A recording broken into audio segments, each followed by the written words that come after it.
1972 about declaring classic and historical vehicles as personal property and taxing them above your DMV fees. Oh, man. So this group got together, and they decided to form what has been known now for 40 years as the Association of California Car Clubs. The good thing is the taxation thing kind of went away, and they actually worked with DMV so that now if you read the vehicle code, it says all vehicles manufactured after January 1st, 1934 have to have a front and rear bumper. So right off the bat, they had some good things that started, and from the start. But and over the years, they've had the Association of California Car Clubs, like any other organizations, had some ups and downs, and there's been things that they've supported that haven't passed. There's two things actually in the legislature as we speak right now that we supported that didn't get past the committee. But there's two things in the legislature right now that have gone through the Assembly and have gone to the Senate, and that we've supported. So right now, as of this year, we're at 500. But what people have to understand is that there are organizations out there that we, as just citizens, try to help out. There are charitable organizations, in California that actually want our vehicles, collector vehicles, off the road. And they're the ones with lots of lobbying money that go and lobby these legislators and the state agencies like CARB and ARB. And they keep putting out this misinformation about how much our cars pollute. And also how much your lawnmower pollutes. You know what I mean? Yeah. Oh, I know exactly what you mean. I mean, give me a break. I mean, most of these cars barely see. I mean, if your car's seeing 1,000 miles a year, right. you're putting a lot of miles on that car. You're totally right. And that's not a lot of miles. That's not enough to pollute anything. Right. And there is an argument out there, and I have this argument quite often. Is I'll be talking to a guy, and I was raised in San Bernardino. Okay, so I'm a Southern California guy. Yeah. And I know what smog's like and all this stuff. But the bottom line is the California Air Resources Board will tell you that our air today that we breathe is 400 times cleaner than their baseline year of 1972. So what does a guy like me say? Well, then what's the problem? Yeah. And the new cars are so clean that there's a 6-year smog exemption right off the bat when you buy a brand new car. Yeah.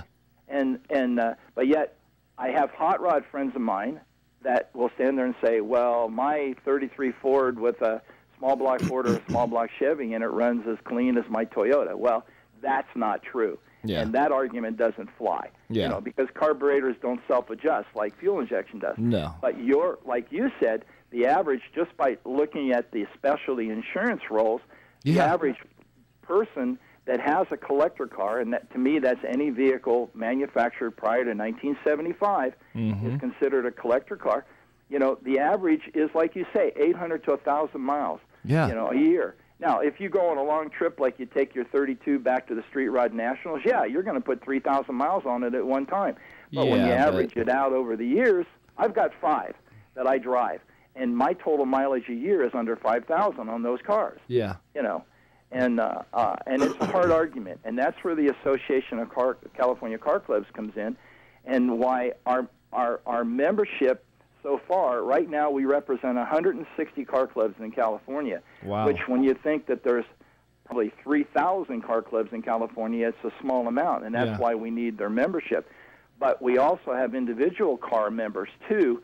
And there's tens of thousands of collector car owners in California. Sure. So right now, when we're talking to the legislature or we're talking to the state agencies, we're actually really and truthfully representing about 9,000 when you count all the club members and the individual members. But we should be, in actuality, we're representing all collector and specialty car owners, which is probably 60 or 70,000 in California. Yeah.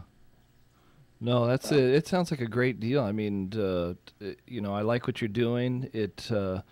Some of these people do scare me that get on the board there, and try and change all these things and get rid of our, the car enthusiast clubs and the cars and the vintage cars, and it's just scary. It's like because at any time some you know, I don't even know what to call them. I got to watch myself. I could jump in there. I understand. You know what I mean? Because it's maddening. It's like, really, it's like, what else can California take away from me that I love? You know what I mean? I talk to car people too quite often. In fact, just last weekend, I had a gentleman look at me. We had a booth at an event. He said, "Do you really think they'll ever take our cars away? Do you really believe that?" And I said, "Well, no, they'll never take our cars away." Hey, Butch, hold on to that thought. Hold on to that thought real quick. I got to take a break. I'll be right back. I should have known I'd find you in the garage with Bodie Stroud.